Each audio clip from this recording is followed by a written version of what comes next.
parler politique. On va rejoindre à Ottawa Raymond Filion. Bonjour Raymond.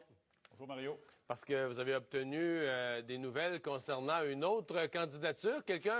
Il semble y avoir un intérêt des conservateurs pour le monde du sport là, pour recruter des candidats, des visages connus.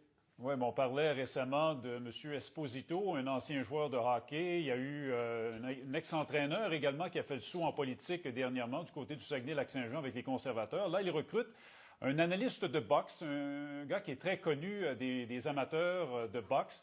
Il s'agit de Bernard Barré, qui est analyste à TVA Sport, qui a fait carrière dans la boxe. Il est impliqué aussi avec le groupe Yvon Michel. C'est un homme qui est très connu également dans la région de Saint-Hyacinthe-Bagotte. D'ailleurs, il veut se présenter sous la bannière conservatrice aux prochaines élections, sous la bannière conservatrice, donc dans le comté de Saint-Hyacinthe-Bagotte. Et ça, c'est une des circonscriptions que les conservateurs ont dans leur mire. C'est un ancien château fort bloquiste qui est passé au NPD lors de la vague orange en 2011, qui est actuellement occupé par la néo-démocrate Brigitte Sans-Souci.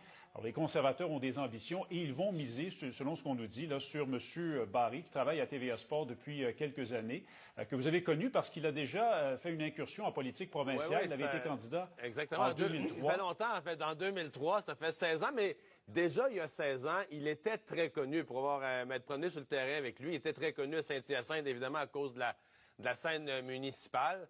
Donc, non, c'est une prise intéressante pour les conservateurs qui nous amène à une autre question. Raymond, je pense que c'est avant-hier dans le National Post, il y avait une analyse, entre autres, sur la grosse machine libérale là, qu'on est habitué de voir si forte, si bien préparée dans les campagnes électorales, qui recrute peut-être pas les nouveaux candidats au rythme où on est habitué.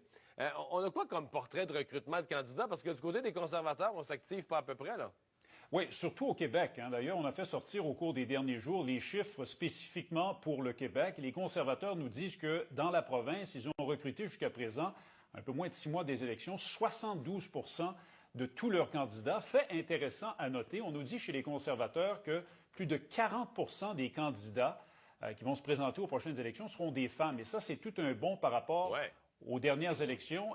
Ils étaient seulement 11,5 de femmes aux élections de 2015. Et vous savez que traditionnellement, les femmes sont un petit peu plus réfractaires que les hommes à voter bleu. Du côté des autres partis, on a demandé les chiffres là, en date de la semaine dernière du côté libéral et du côté néo-démocrate. On avait déniché, nous disait-on, environ 40 de tous les candidats pour les 78 circonscriptions du Québec. On nous a envoyé la liste du côté des libéraux. Dans le cas des libéraux, ça veut dire qu'ils ont à peu près, je fais ça un chiffron, mais c'est à peu près seulement les députés déjà en place, qui pour peut-être à des exceptions près, qui prennent leur retraite, mais la plupart se représentent, la quasi-totalité se représente. C'est-à-dire qu'on a peu des candidats. Peu de nouveaux visages. Non, à peu près tout, là, je vous dirais 99,9 des candidats trouvés au Québec par le Parti libéral jusqu'à présent, en date de la semaine dernière. Ce sont des députés actuels, des députés et des ministres qui siègent déjà, qui se représentent, donc qui sont reconfirmés. Du côté du Bloc québécois, on dit avoir déniché 19 des candidats et candidates jusqu'à présent en prévision des élections qui auront lieu au mois d'octobre. Merci Raymond. J'en prie. Au revoir. Et on enchaîne.